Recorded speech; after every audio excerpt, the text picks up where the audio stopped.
वाली बहू। रंजना कभी ब्रश नहीं करती थी।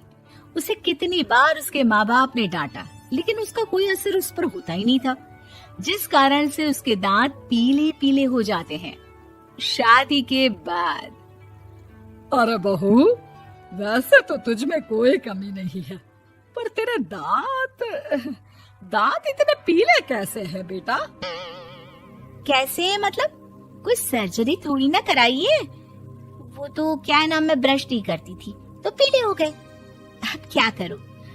आप कहें तो लाल करवा लूं या फिर काले? यार ये क्या है, क्यों माँ से लड़ रही हो? लड़ रही हूँ? अरे मैं लड़ रही हूँ या ये बोल रही है कि दांत पीले हैं, पीले। अरे तपस्या थोड़ी ना की है इन्हें पीले करने के लिए। बकायदा ब्रश नहीं किया है 20 साल तक, तब जाकर। छी, कैसी बात कर रही हो? ये उस वक्त तो पीले नहीं थे जब हम लोग तुम्हें देखने आए थे। अरे तब साफ करवा लिया होगा डेंटिस्ट के पास जाकर। अब देखो कैसे पीले पीले लग रहे हैं। रंजना सास की तरफ गुस्से से देखती है।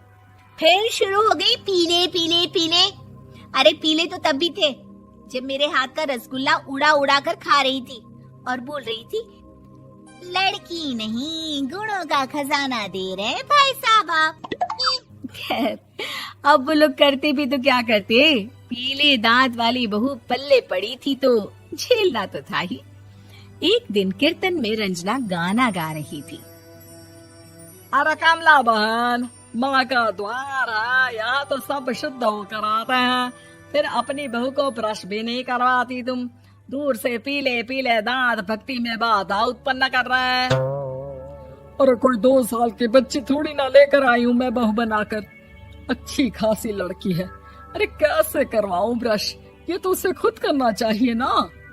अब माँ बाप तो इसके जैसे तैसे निपटा दिए, ये नहीं सोचा कि सास कैसे संभालेगी।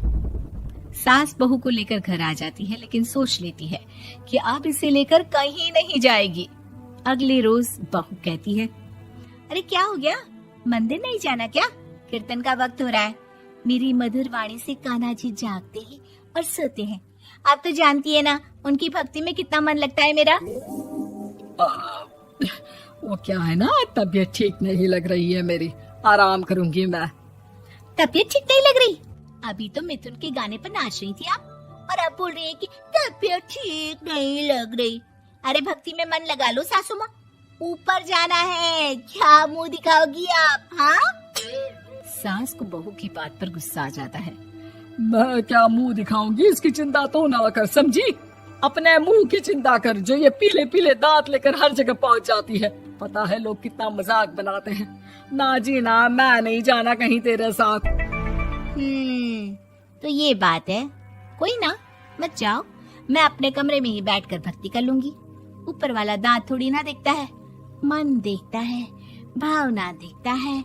और अरे बस बस, तू सब कुछ दिखा, बस ये सफेद चमकदार दांत ना दिखाना किसी को, है? जा यहाँ से। बहू को सास की बात का कोई फर्क नहीं पड़ता, वो तो जैसी थी वैसी ही रह जाती है। सुबह नहाकर किचन में खाना बनाना, फिर खाना खाना, कीर्तन भजन करना और सो जाना। एक दिन, माँ जी मैं सहेली के घर जा रही हूँ, शाम को लेट आऊंगी। हाँ, तो जाना, मैंने कौन सा तेरी आरती करनी है घर पर बैठकर। रंजना सहेली के घर जाती है, जहाँ वो पार्टी में जाने की तैयारी कर रही होती है। अरे शिखा, कहाँ जाने की तैयारी कर रही है? मैं गलत वक्त पर आ गई क्या? अरे नहीं यार, उल्टा सही वक्त पर आई है। मैंने ये साड़ी और ज्वेलरी निकाली है यार, शाम को इनके ऑफिस की एक पार्टी में जाना है। बताना कैसा लग रहा है ये सब? नहीं यार, इस ड्रेस के साथ तो वो वाली ज्वेलरी अच्छी लगेगी। हाँ सही बोल रही है, मैंने ध्यान ही नहीं दिया। वैसे तो हमेशा से मस्त फैशन सेंस रखती है। तो बड़ा जाती होगी ना पति के साथ पार्टी में। रंजना कुछ नहीं बोलती, बस सोचती है कि यार काश ये बात सही हो जाती, पर मैं क्यों नहीं जाती पार्टी में? क्या इन लोगों की कोई पार्टी होती नहीं होगी? रंजना घर आती है और रात में पति से सवाल करती है, एक बात बताइए, आप मुझे किसी पार्टी में क्यों नहीं ले जाते? क्या आपके यहाँ ऑफिस में पार्टी नहीं होती? पति बेचारा क्या कहता कि दांत पीले हैं तुम्हारे इसलिए। अरे कोई पार्टी होती नहीं हम लोगों के ऑफिस में, तो कहाँ से लेकर जाऊं? और मार्केट, मॉल, कहीं वीकेंड घूमना, कहीं तो। अरे यार, सारे हफ्ते में एक छुट्टी मिलती है, तो सोचता हूँ कि आराम ही कर लूं। क्यों? रंजना मन मार के रह जाती है। पहले कभी सास के साथ मंदिर जाया करती थी, लेकिन वो भी सास ने ले जाना बंद कर दिया। घर बैठी बैठी रंजना बोर हो जाती है। तभी उसे आइडिया आता है और वो मायके जाने का सोचती है। सासू माँ, 2 दिनों के लिए मम्मी के घर जा रही हूँ। अच्छा अच्छा, ठीक है, आराम से जा। और हाँ, माँ से कुछ अच्छी आदत सीख कर आना कि कैसे शरीर के हर भाग की तरह दांतों की सफाई भी जरूरी होती है, समझी? शुरू हो गई ना आप? वो लोग आपकी तरह नहीं है कि छोटी छोटी बात का बतंगड़ बना दे। उन लोगों के लिए मैं मायने रखती हूँ, ना कि मेरे पीले पीले दांत। रंजना माँ को बिना बताए उन लोगों को सरप्राइज देती है, लेकिन जैसे ही वो दरवाजे पर पहुंचती है, अंदर देखती है कि घर वाले कहीं जा रहे होते हैं।